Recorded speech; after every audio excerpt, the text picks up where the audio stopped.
biggie. But first, from coast to coast, families who depend in full or in part on Medicaid are bracing for a major cut in federal dollars. Now, states want more control over the shrinking budget, and if this doesn't affect you directly, it sure affects more people than you might think. You see, Medicaid isn't just for those who need it financially. It also helps to supplement care for those who need it, including one special little boy named Justin Fry. Jason asked Mom if she can be the line reader. Mom, can you be the line reader, please? I can always All be right. the line reader, sure. Very good. Justin Fry is undergoing physical therapy at his home in Summit, New Jersey. This is following his 10th major operation in just as many years.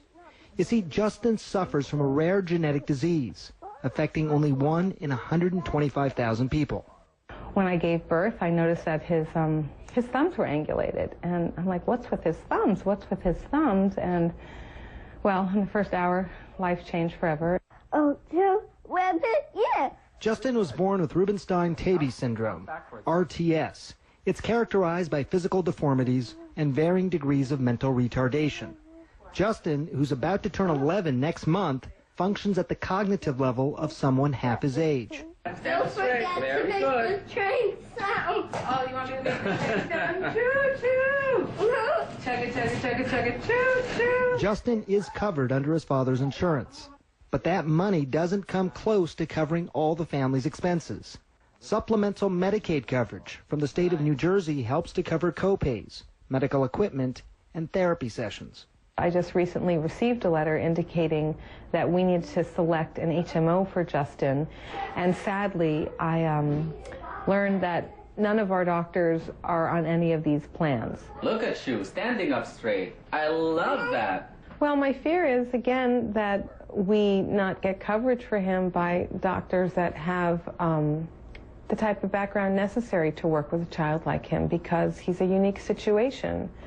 And of course, the bigger fear is when Medicaid is his primary insurance and my husband and I are no longer here, if it's not going to be a program that can cover all of his needs, what's going to happen? Because he doesn't have a voice.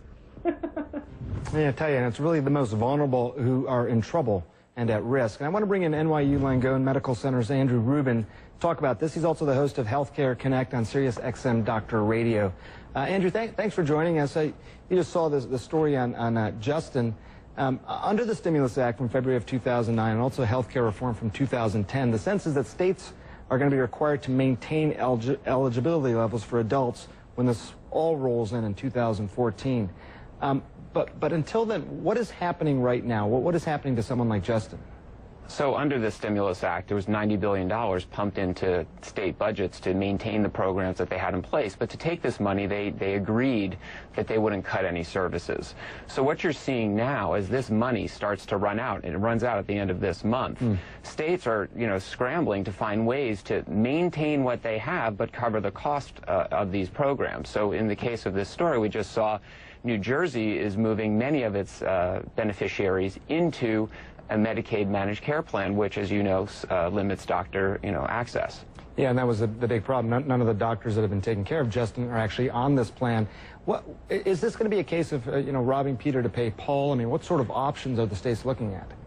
So there are not a lot of options, because when they agreed to take this money, they sort of, the government tied their hands in terms of reducing eligibility for others who they might want to actually drop off the program. So remember, each state in a Medicaid program gets to establish their own beneficiary levels. So, for example, in a state like New York, it tends to be a little bit more generous as to who can apply for Medicaid as opposed to another state where they may have more restrictive programs. New Jersey is one of those more generous states. So they are they have to maintain the eligibility, so they're going to look to cut other things. So what can you do? You can cut doctor payments. You can increase co-payments on many classes of people who are currently eligible for Medicaid. But they're really limited in what they can do, so they're going to go after whatever limited things they can do. And in this case, it's going to be putting people into Medicaid managed care plans. And how partisan has this seemed to be? I mean, Republican governors want the rules changed to lower eligibility levels. Is that what you're finding too, Republican governor states?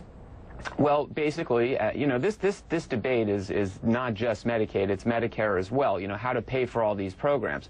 The Republicans want these maintenance of effort requirements, that's what they're called, to be reduced, to give the states more ability to control their budgets. Remember, Medicaid is paid for by the federal government and the states, and the states have to balance their budgets with their Medicaid dollars, and this is something they'd like to reduce. But again, their hands are tied in what they can reduce. So there's been some legislation submitted by Senator Hatch to give the states some more flexibility. I just don't think that's going to happen. So the states have to sit tight until 2014, and when the broader healthcare reforms kick in. And until then, they're just going to tweak at the things they can tweak at, which put more burden on, again, the most vulnerable. Lots of discussion on this, Andrew. It's fascinating, and you're right, Justin is an extreme case, but hopefully we don't see more and more stories like him over the next 2.5, 3 years.